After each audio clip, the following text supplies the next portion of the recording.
Hey everyone, Church here. This is going to be another tutorial for some Colossus in Shadow of the Colossus. This one's for Basaran.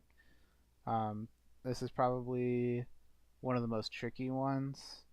This is like an advanced, like the more advanced strat. There's two different ones.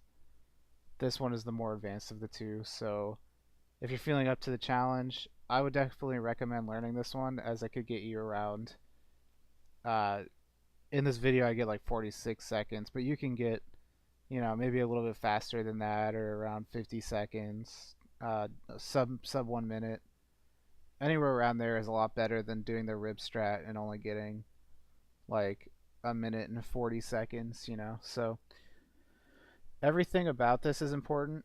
So I mean, besides like this cutscene skip, as soon as you load in, like as soon as you have control of Wander, you want to run back towards aggro. I switched to my bow. I meant to switch to my hand, to the hand icon instead of the bow. So that was just a mistake on my part. But yeah, I would switch to the hand icon just in case. And then as soon as you mount aggro, you want to start moving. Literally as soon as you get on, like you want to be mashing A as you're climbing to get on top of aggro. And what I do is I go. This is going to be the route that I take here. Okay. So what I generally do is when I start, I go like this and I come over like this little rocky formation here and then I curve back in. And that seems to give me just like the right time interval to actually make it to his leg. So we'll see here. I'm crossing directly over the rock. Then I'm turning my camera so I can line myself up. And generally, it's a little hard to say. You could be anywhere, really, like on his leg. So the best place to be at is like right around here, is on this ledge. But if you're on this ledge or this one, you'll be fine. Uh, and you'll see why here in just a second. Because I think I'm like literally right here, like by the corner when I land. So you ride towards, and you just want to jump at the right time, because he'll like bend his knee down and then you can grab onto this. So you see how I'm like a little bit farther over. Now this next part is the most important part. This is the part that you will probably mess up more than anything when trying to do the strat. So what I do is no matter where I am, I always move one space closer to the middle of this tile here. And if I'm in the middle of the tile, I just move one space left. So that way this is me timing it perfectly for how I want it to be. Everyone kind of creates their own like different timing, but I always just move one space over as soon as I can, and then once you reach that, that's when you want to start your charge jump. So I land there and then I start charge jump as soon as I land one space over. And then I release it around 75%, it looks like. Um, Maybe closer to 80 or 90 is when I release it. When I release it, I'm still holding grab the entire time. And you'll come down and you'll grab this section right here. And then as soon as you grab that section, you want to start charging a jump, but a very small one. Like, I'm pretty sure I only do about like 10% of a jump. The most important part is that on your control stick. So let's see here. So let's say like this is your control stick. Actually, I could do this better. Let's say this is your control stick. On your control stick, you want to be holding, or you want to flick it left when you do your jump. So it's a weird timing, but you want to do a left jump. You want to be holding it left when you land on. You want to hold left when you land on this and charge a jump at the same time. So that'll make it to where you do this neat little jump here. And depending on how long you hold it, your distance will change. So, and it also depends on when you actually land on that ledge in the first place.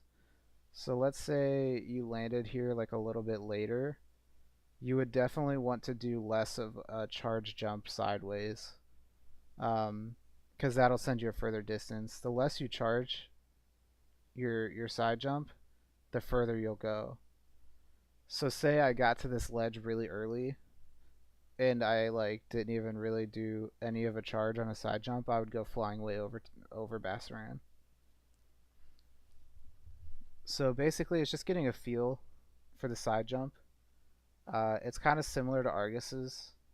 It's a little bit more difficult, but I have faith that you can get it down. So I get lucky here. If you get lucky, you land like in this area, and you can immediately start moving. So what I do is I move to the head and I just do a jump stab. Otherwise, when he ducks his head like that, you'll like fly up in the air and you'll land like around here. So I just try to get a jump stab in on his head as fast as possible. So then I reposition myself for another stab. If you do it fast enough, like letting go and re-grabbing, you can actually get 3 full stabs before he does his rear, meaning you only need to do 1 more stab before he starts like his head bobs. So he does a rear here. You don't have to do what I'm about to do because it's kind of dangerous. But I let go so that way I can like land real fast and do another jump stab. And to be honest, what I should have done, I shouldn't have jump stabbed. I should have ran up and done a normal stab because then I could have tried to get a plant and actually gotten a sub 40 if I would have gotten the plant probably. So I'm shaking here. I'm just waiting so I can re-grab. The last part's pretty easy. You just get 2 nice little stabs in. You could jump stab there if you wanted to. And that's Basaran. So there's a lot of information to take in, like especially this part right here. I guess I'll just go over some scenarios that could happen. So one scenario is you completely miss your horse. If you miss aggro, you just restart. That's the easiest way. Um, if you get on aggro and rear, then you're kind of in trouble. What you would want to do is even take like a more wide route than what I did. You'd want to go, if you accidentally end up rearing, you'd want to go around this rock because obviously when you rear, you move faster out of the gate, meaning that you travel more distance in a shorter amount of time. So you'd want to make up for that distance by going around the rock. Another situation that can happen is sometimes it's weird. Sometimes I've had it to where Basaran just won't fire anything at all when I get on aggro and start moving. If that happens, just reset. If anything out of the ordinary happens, I would just reset because honestly, it doesn't take that long to reset. It's not like a huge deal to reset on Basaran. Um, just make sure you get the jump down more than anything. That's the most important part. And as far as rib strat goes, if I remember correctly, you want to hop on aggro and rear immediately and then head straight for his underside. But I might just do that in another video for like more like beginner friendly strategy for Basaran. But like I said, I highly recommend learning this. It's not as hard as it looks, I promise. So that's it for this video. If you have any questions regarding Basaran, go ahead and leave a comment and I'll get to that as soon as possible. If there there's any sort of like concern or anything that I might have missed, go ahead and leave that as well, so that way we can help out the newer players or the players that want to learn the new strategies. So thank you again for watching the video, and I hope you have a great rest of your day.